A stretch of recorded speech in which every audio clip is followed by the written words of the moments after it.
ദൈവത്തിൻ്റെ അതിപരിശുദ്ധ നാമം വാഴ്ത്തപ്പെടുമാറാകട്ടെ. ഇന്നത്തെ നമ്മുടെ ചിന്തയ്ക്കായിട്ട് വിശുദ്ധ മത്തായി എഴുതിയ സുവിശേഷം 5-ാം അധ്യായം 21 മുതൽ 27 വരെയുള്ള വാക്യങ്ങൾ. മത്തായി എഴുതിയ സുവിശേഷം 5, 6, 7 അധ്യായങ്ങൾ ഗിരിപ്രഭാഷണം എന്ന പേരിലാണ് അറിയപ്പെടുന്നത്. ധാർമ്മികതയിലൂന്നിയ ക്രിസ്തീയ ജീവിതത്തെപ്പറ്റി വളരെ വ്യക്തതയോടും ഭംഗിയോടും ഈ വേദഭാഗത്ത് നമുക്ക് കാണുവാനായിട്ട് സാധിക്കും. നോമ്പിൻ്റെ പുണ്യ ദിനങ്ങളിലാണല്ലോ നാം ഓരോരുത്തരും. നമ്മുടെ ജീവിതത്തിൽ നാം പാലിക്കേണ്ട ധാർമ്മിക വിശുദ്ധിയെക്കുറിച്ച്, നന്മകളെക്കുറിച്ച് ഈ വേദഭാഗം നമ്മോട് പങ്കുവയ്ക്കുന്നുണ്ട്. സഹോദരനെ നിന്നിലും ശ്രേഷ്ഠനായിട്ട് കാണണം എന്നുള്ളതാണ് ദൈവത്തിൻ്റെ തിരുവചനം. ഇവിടെ 2 വാക്കുകൾ സഹോദരനെ വിളിക്കുന്നത് വലിയ പ്രയാസത്തിന് കാരണമായി തീരും എന്ന് യേശു കർത്താവ് പറയുന്നു. ഒന്ന്, സഹോദരനെ നിസ്സാര എന്ന് വിളിക്കുന്നതാണ്. സഹോദരൻ എന്നത് ആക്ഷരികമായിട്ട് സഹ ഉദരൻ എന്നെടുക്കാതെ മഹാകവി വള്ളത്തോൾ നാരായണമേനോൻ പാടിയതുപോലെ ലോകമേ തറവാട് എന്നുള്ള രീതിയിൽ നമുക്ക് എടുക്കുവാനായിട്ട് സാധിക്കും. നിസ്സാര എന്ന് വിളിക്കുമ്പോൾ എന്നെക്കാട്ടിലും താഴെ ഒരാൾ പോലും ഇല്ല എന്നുള്ളൊരു ചിന്ത നമ്മുടെയൊക്കെ ജീവിതത്തിൽ ഉണ്ടാകണം. എല്ലാവരും നമ്മെക്കാട്ടിലും എത്രയോ ശ്രേഷ്ഠരാണ്. രണ്ടാമതായിട്ട് പറയുകയാണ്, സഹോദരനെ മൂഢ എന്ന് വിളിക്കുന്നവൻ അഗ്നി നരകത്തിന് യോഗ്യനാകും. മറ്റൊരാളെ എങ്ങനെയാണ് മൗഢ്യതയുള്ളവൻ എന്ന് പറയുവാനായിട്ട് നമുക്ക് ഓരോരുത്തർക്കും സാധ്യമാകുന്നത്?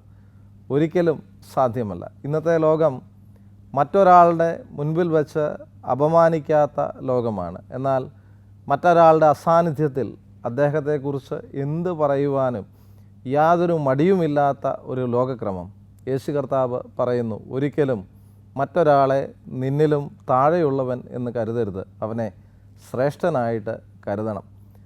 രണ്ടാമതായിട്ട് 2 തരത്തിലുള്ള നിരപ്പുകൾ യേശു കർത്താവ് ഇവിടെ പഠിപ്പിക്കുകയാണ്.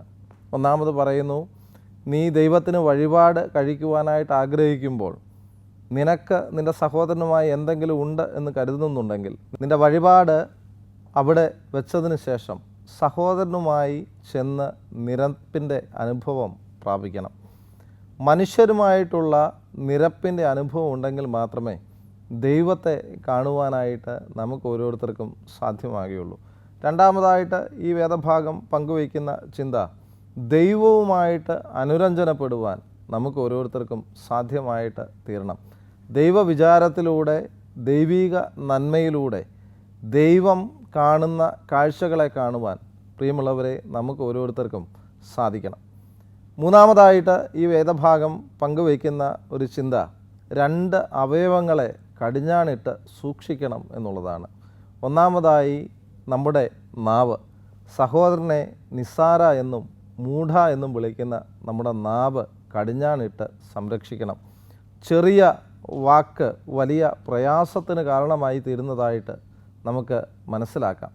രണ്ടാമതായിട്ട് നമ്മുടെ കണ്ണുകളെ സൂക്ഷിക്കുവാൻ നമുക്ക് ഓരോരുത്തർക്കും സാധ്യമായിട്ട് തീരണം. നല്ല കാഴ്ചകളെ കാണുവാൻ, ആ കാഴ്ചയ്ക്ക് ഏറെ അനുയോജ്യമായിട്ട് പ്രതികരിക്കുവാൻ നമുക്ക് ഓരോരുത്തർക്കും സാധ്യമാകണം. യേശു കർത്താവ് തൻ്റെ പർവ്വത പ്രസംഗത്തിലൂടെ ചില കാര്യങ്ങൾ നമ്മെ ഓർമ്മിപ്പിക്കുന്നു. ഒന്നാമതായിട്ട് നമ്മെക്കാട്ടിലും ശ്രേഷ്ഠരായിട്ട് മറ്റുള്ളവരെ കരുതണം. രണ്ടാമതായിട്ട് അനുരഞ്ജനത്തിൻ്റെ മാർഗത്തിലൂടെ സഞ്ചരിക്കണം. മൂന്നാമതായിട്ട് നമ്മുടെ അവയവങ്ങളെ കൂച്ചുവിലങ്ങിട്ട് നിർത്തുവാൻ നമുക്ക് ഓരോരുത്തർക്കും സാധിക്കണം. അങ്ങനെ ഏറെ അനുഗ്രഹകരമായൊരു നോമ്പുകാലം നമുക്കുണ്ടാകട്ടെ. അതിന് ദൈവം തമ്പുരാൻ നമ്മെ സഹായിക്കട്ടെ. ആമേൻ.